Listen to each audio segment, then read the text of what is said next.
बहुत पुराने जमाने की बात है। एक छोटे से कस्बे के कोने में एक कुम्हार रहता था जो मिट्टी के बर्तन बनाता था। दिन भर वो अपने चाक पर मिट्टी घुमाता और अपनी मेहनत से रोजी कमाता था। लोग उसकी ईमानदारी और साफ दिल होने की मिसालें देते थे। वो एक सीधा साधा और मेहनती आदमी था, लेकिन उसके दिल में सच्चाई और मेहनत की रोशनी थी।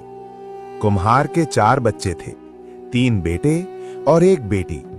तीनों बेटे जवान और तंदुरुस्त थे। जब लोग उन्हें देखते तो कहते, माशा अल्लाह, कुम्हार के बेटे तो बाप की शान है। पर असल में वे सिर्फ बाहर से अच्छे थे।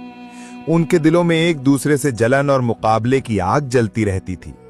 हर एक चाहता था कि बाप की नजरें करम सिर्फ उस पर हो और विरासत में सबसे बड़ा हिस्सा उसे मिले। कुम्हार की एक ही बेटी थी, सफिया। वो नर्म दिल, अच्छी सूरत और अपने पिता की बहुत सेवा करने वाली लड़की थी। सफिया सुबह से शाम तक अपने पिता के काम में हाथ बटाती, खाना बनाती, पानी भरती और जब पिता थक जाते तो उनके पैर दबाती। उसके चेहरे पर हमेशा हया की चमक और आंखों में सुकून झलकता था। जब पिता बीमार पड़ते तो सफिया उनके सिरहाने बैठकर दुआएं पढ़ती। वो कभी थकती नहीं थी। गांव के लोग कहते, अल्लाह ने कुम्हार को बहुत नेक बेटी दी है। बेटे तो सबको मिल जाते हैं, लेकिन ऐसी बेटी नसीब वालों को मिलती है। जब ये बातें कुम्हार के बेटों के कानों में पड़ती तो उनके दिलों में जलन बढ़ जाती। एक दिन बड़े बेटे ने दूसरे से कहा, ये सब लोग सफिया की इतनी तारीफ क्यों करते हैं? क्या हम किसी से कम हैं? दूसरा बोला, अगर अब्बा ने सब कुछ उसके नाम कर दिया तो? तीसरा बोला, फिर देख लेंगे हम। यूं उनके दिलों में हसरत और जलन की जड़ें गहरी होती गईं। कुम्हार ने कई बार महसूस किया कि उसके बेटे अब पहले जैसे नहीं रहे। वे आपस में कम बात करते, छोटी बातों पर लड़ पड़ते और बाप के सामने मुस्कुराहट के पीछे छिपे रहते। एक दिन शाम के वक्त जब सूरज ढल रहा था, कुम्हार चाक के पास बैठा मिट्टी घुमा रहा था। उसके हाथों में थकान थी और चेहरे पर सोच। सफिया आकर बोली, अब्बा, आज आप उदास लग रहे हैं, क्या बात है? कुम्हार ने हल्की सी सांस ली और कहा, बेटी, मिट्टी बहुत अजीब चीज है। हम उसे घुमाते हैं और वो हमारे हाथों की शक्ल में ढल जाती है, मगर एक दिन यही मिट्टी हमें अपने अंदर ले लेती है। ये सुनकर सफिया की आंखों में आंसू आ गए। वो बोली, ऐसा ना कहें अब्बा, अल्लाह आपको लंबी उम्र दे। कुम्हार मुस्कुरा दिया, उम्र अल्लाह के हाथ में है बेटी, मगर मैं चाहता हूं कि तुम हमेशा सच्चाई के साथ रहो। दुनिया बदल जाए, मगर नेकी कभी पुरानी नहीं होती। उस रात उसने अपने तीनों बेटों को बुलाया। तीनों बेटे आए, मगर उनके चेहरों पर बेदिली सा नजर आ रही थी। कुम्हार ने कहा, बेटों, जिंदगी में सब कुछ बदल जाता है, मगर खानदान और मोहब्बत का रिश्ता नहीं बदलना चाहिए। अगर कभी मैं ना रहूं तो आपस में लड़ना मत, मोहब्बत से रहना। बड़े बेटे ने लापरवाही से कहा, आप फिक्र ना करें अब्बा, हम भाई हैं, सब समझते हैं। कुम्हार ने उनके चेहरों को देखा और आहिस्ता से कहा, अल्लाह करे तुम्हारे दिलों में वो बात सच्ची हो जो जबान कह रही है। फिर उसने बेटी सफिया को बुलाया। वो अदब से आकर बाप के कदमों में बैठ गई। कुम्हार ने उसके सिर पर हाथ रखा और कहा, बेटी, तुम मेरे दिल का सुकून हो। अगर कभी मैं न रहूं तो सब्र करना, अल्लाह सब देखता है। सफिया के आंसू बहने लगे। वो बोली, अब्बा, आपकी दुआ मेरे लिए सब कुछ है। कुम्हार ने आसमान की तरफ देखा। चांद आहिस्ता आहिस्ता उभरता जा रहा था। उसने सर झुकाया और दिल ही दिल में दुआ की, या रब, मेरे बच्चों के दिलों को सीधा कर दे। मेरे बाद उनके दरमियान मोहब्बत कायम रखना। सफिया उस रात बहुत देर तक जागती रही। उसके दिल में एक अजीब सा खौफ था, जैसे आने वाले दिन कुछ बदलने वाले हैं। दूसरी तरफ तीनों बेटे अपने अपने कमरों में सो गए, मगर उनके दिलों में हसद की चिंगारी जलती रही। कुम्हार की जिंदगी के दिन अब गिने जा चुके थे। बुढ़ापा अपनी गिरफ्त मजबूत कर चुका था, मगर उसके चेहरे पर अब भी इत्मीनान था, क्योंकि उसने अपनी मेहनत से जिंदगी गुजारी थी और अल्लाह के सामने शर्मिंदा होने वाली कोई बात उसके दिल में न थी।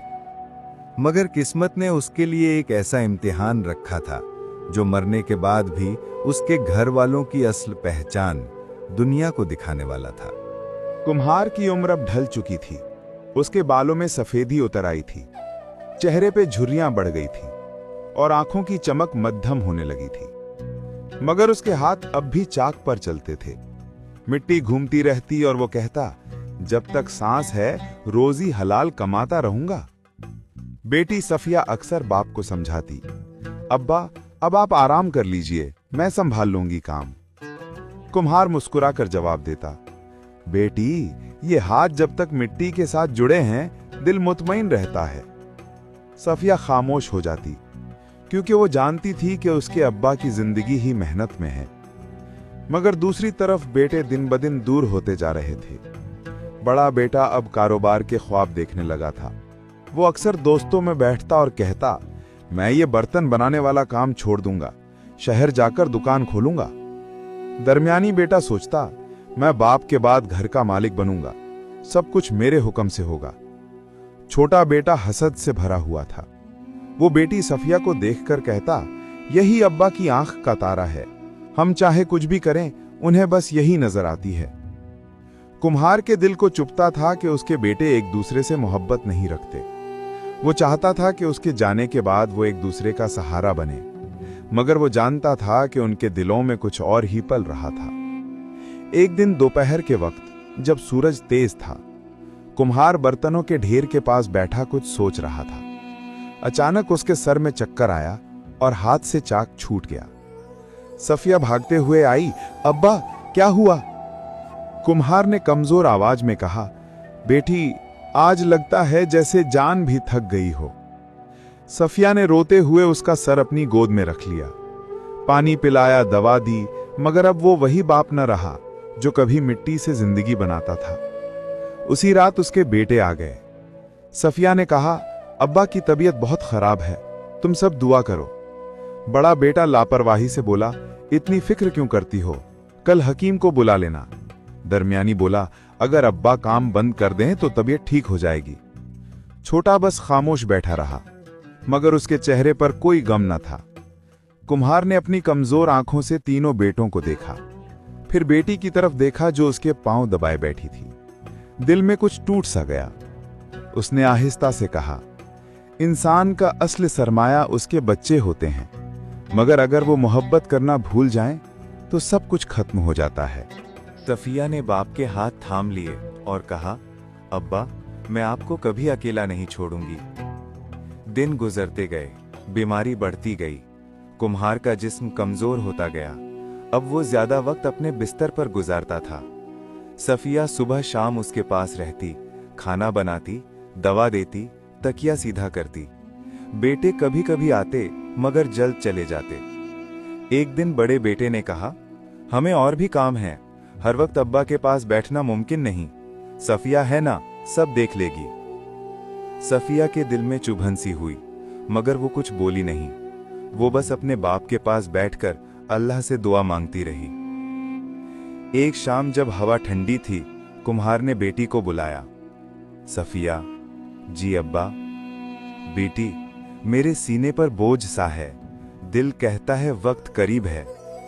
सफिया के हाथ कांप गए। ऐसा न कहिए अब्बा, अल्लाह शिफा देगा। कुम्हार ने मुस्कुराकर कहा, शायद अब शिफा नहीं, मुलाकात का वक्त है, मगर एक बात याद रखना बेटी। जी अब्बा। जिंदगी में हमेशा सच पर कायम रहना, अगर लोग जुल्म करें तब भी इंसाफ न छोड़ना, और अगर कभी मेरे नाम पर कोई बात हो तो सब्र से काम लेना, अल्लाह खुद इंसाफ करता है। ये कहकर उसने सफिया का हाथ अपने सीने पर रखा और उसके आंसू पोंछ दिए। फिर उसने आहिस्ता से कहा, अब्बा तुम्हें दुआएं देकर जा रहा है। कमरे में खामोशी छा गई, हवा रुक गई, चिराग की लौ थम गई, और सफिया ने देखा उसके अब्बा ने अपनी आखिरी सांस ले ली थी। सफिया के रोने की आवाज पूरे घर में गूंज उठी। बेटे भागते हुए आए, गांव के लोग जमा होने लगे। सब कहने लगे, अल्लाह कुम्हार की मगफिरत करे, बड़ा नेक आदमी था। सफिया के आंसू रुकने का नाम नहीं ले रहे थे। वो बाप के चेहरे को देख रही थी, वो चेहरा जिसने सारी उम्र मेहनत की, सबके लिए जिया, मगर अब सुकून से सो गया। बेटे जनाजे की तैयारी में लग गए, मगर उनके चेहरों पर ज्यादा दुख न था। वो बस दुनियावी जिम्मेदारी पूरी करने के अंदाज में काम कर रहे थे। सफिया ने चुपचाप कफन तैयार किया, पानी गर्म किया और हाथों से बाप का चेहरा साफ किया। उसके लबों पर बस एक ही दुआ थी, या अल्लाह, मेरे अब्बा को अपनी रहमत में जगह देना, वो सच्चे और नेक इंसान थे। रात गुजर गई, सुबह का वक्त आया। लोग जनाजे के लिए जमा होने लगे। सफिया की आंखों में नींद नहीं थी। वो सारी रात बाप के पास बैठी रही, मगर उसे क्या खबर थी कि अब इस जनाजे पर ऐसा इम्तिहान आने वाला है जो सबके चेहरे बेनकाब कर देगा। ऐसा वाकया जो पूरे गांव को हैरान कर देगा और बताएगा कि असली वारिस कौन है। जब कुमार की रूह ने जिस्म का साथ छोड़ दिया, गांव के लोग गमगीन थे। हर कोई कह रहा था, अल्लाह मगफिरत फरमाए। नेक इंसान था, मेहनती था, किसी का दिल नहीं दुखाया। तीनों बेटे बाप के जनाजे के पास बैठे थे। आंखों में आंसू तो थे, मगर दिल में वो मोहब्बत नहीं थी जो एक बेटे के दिल में बाप के लिए होनी चाहिए। वो ज्यादा फिक्र में थे कि अब बाप के बाद दुकान किसको मिलेगी, घर की चाबी किसके पास जाएगी और कौन सबसे बड़ा कहलाएगा। जब जनाजा तैयार हुआ तो लोग कांधा देने लगे। पूरा गांव साथ था, कुछ दोस्त, कुछ रिश्तेदार। सूरज ढलने वाला था, सब चाहते थे कि दफन जल्दी हो जाए। मगर जैसे ही लोग कुमार की चारपाई को कब्रिस्तान की तरफ ले जाने लगे, एक अजनबी शख्स भीड़ में से निकला। उसके चेहरे पर सख्ती थी, हाथ में लकड़ी की छड़ी और आंखों में अजीब सा यकीन। उसने चारपाई के आगे आकर कहा, रुको, उसे दफन नहीं किया जा सकता। सब चौंक गए, शोर मच गया। बेटों ने घबराकर पूछा, क्या मतलब? तुम कौन हो? हमारे बाप को क्यों रोक रहे हो? वो आदमी बोला, मैं वो हूं जिससे तुम्हारे बाप ने 300 दिनार लिए थे। जब तक मेरे दिनार वापस नहीं दोगे, मैं उसे दफन नहीं होने दूंगा। ये सुनकर सबके चेहरे उतर गए। भीड़ में सरगोशियां होने लगीं। अरे, ये क्या कह रहा है? कुमार तो सीधा आदमी था, किसी का कर्जा नहीं लेता था। हो सकता है ये झूठ बोल रहा हो। बेटे आगे बढ़े और बोले, ये झूठ है। हमारे बाप ने कभी नहीं कहा कि किसी से पैसे लिए हैं। आदमी ने यकीन से कहा, चाहो तो मैं कसम खा लूं, तुम्हारे बाप ने खुद वादा किया था कि मरने से पहले पैसे लौटाएगा, मगर वो ना कर सका। अब जब तक दिनार नहीं मिलते, जनाजा नहीं जाएगा। ये कहकर उसने चारपाई का पाया मजबूती से पकड़ लिया। लोग समझाने लगे, भाई, मरे हुए की बेअदबी ना करो, गुनाह है। मगर वो आदमी बोला, मैं सिर्फ अपना हक मांग रहा हूं। तुम्हारा नेक समझा जाने वाला बाप मुझ पर कर्ज छोड़ गया है और तुम वारिस हो, तुम्हें देना होगा। तीनों बेटे एक दूसरे का मुंह देखने लगे। बड़ा बोला, हम कहां से दें, हमें तो कभी बताया ही नहीं। दूसरा बोला, अगर उसने लिया होता तो जरूर बताता। तीसरा बोला, ये झूठा है, फसाद फैलाने आया है। भीड़ में शोर बढ़ गया। किसी ने कहा, अगर सच है तो सबूत दिखाओ। किसी ने कहा, पहले दफन कर लो, बाद में बात कर लेना। मगर वो शख्स अड़ा रहा, नहीं, जब तक मेरा कर्ज नहीं मिलेगा मैं हटूंगा नहीं। वक्त गुजरता गया, सूरज ढलने लगा, मगर चारपाई वहीं रुकी रही। जनाजे के साथ आए लोग परेशान थे। एक बुजुर्ग ने बेटों से कहा, बेटा, चाहे सच हो या झूठ, अपने बाप के एहतराम में इसे कुछ दे दो ताकि दफन हो सके। बाप की लाश जमीन पर पड़ी है और तुम बहस कर रहे हो। मगर बेटे खामोश रहे। किसी के दिल में रहम ना आया। तभी किसी ने कहा, इस कुमार की एक बेटी भी है ना, उसे बुलाओ, शायद वो कुछ कर सके। गांव का एक लड़का भागकर बेटी के घर पहुंचा। बीबी, आपके बाप को दफन होने नहीं दे रहे, कोई कहता है कि 300 दिनार लेने हैं। बेटी ये सुनते ही कांप उठी। उसके चेहरे का रंग उड़ गया, आंखों में आंसू भर आए। क्या मेरे बाप को दफन नहीं होने दे रहे? वो दौड़कर अलमारी के पास गई जहां उसका सारा जेवर रखा था, चूड़ियां, बालियां, हार। उसने कपड़ा बिछाया और एक एक जेवर उतारने लगी। हर जेवर के साथ उसका दिल भी टूटता जा रहा था। उसने वो सब जेवर एक कपड़े में बांधा और नौकर से कहा, जा, ये उस आदमी को दे दो, कह दो ये ले लो और मेरे बाप को दफन करने दो। मैं धीरे धीरे ये सब वापस कर दूंगी, मगर मेरे बाप को मरण के बाद रुस्वा मत करो। नौकर जेवर लेकर भीड़ में पहुंचा और सबके सामने कपड़ा खोला। जेवर देखकर लोग हैरान रह गए। किसी ने पूछा, ये किसने भेजा? नौकर बोला, बेटी ने। ये सुनकर वो आदमी कुछ पल खामोश रहा, फिर उसकी आंखों से आंसू बहने लगे। उसने चारपाई का पायान छोड़ दिया, हाथ आसमान की तरफ उठाए और बोला, अल्लाह गवाह है, मुझे कोई पैसे नहीं लेने। मैंने ये सब सिर्फ आजमाने के लिए कहा था, ताकि देख सकूं इस आदमी के वारिसों में कौन सच्चा और वफादार है। सब हैरान रह गए, बेटे शर्मिंदा हो गए। वो आदमी आगे बढ़ा, चारपाई के पास जाकर बोला, तुम्हारे बाप ने मुझे वसीयत की थी कि ये 300 दीनार उन्हें देना जो उसका सच्चा वारिस हो। आज मुझे पता चल गया कि वो तुम हो, उसकी बेटी जिसने बाप की इज्जत के लिए अपना सब कुछ कुर्बान कर दिया। उसने वो दीनार सबके सामने बेटी के नाम किए और कहा, ये उसका हक है। बाकी सबको शर्म आनी चाहिए कि एक बेटी ने बाप का हक बचाया और बेटे तमाशा देखते रहे। फिर जनाजा दफन हुआ और उस दिन गांव में सब ने देखा, बाप का असली वारिस वो होता है जो उसकी इज्जत संभाले। चंद लम्हों बाद वही शख्स जिसने सबके सामने जनाजा रोका था दोबारा बेटी के करीब आया।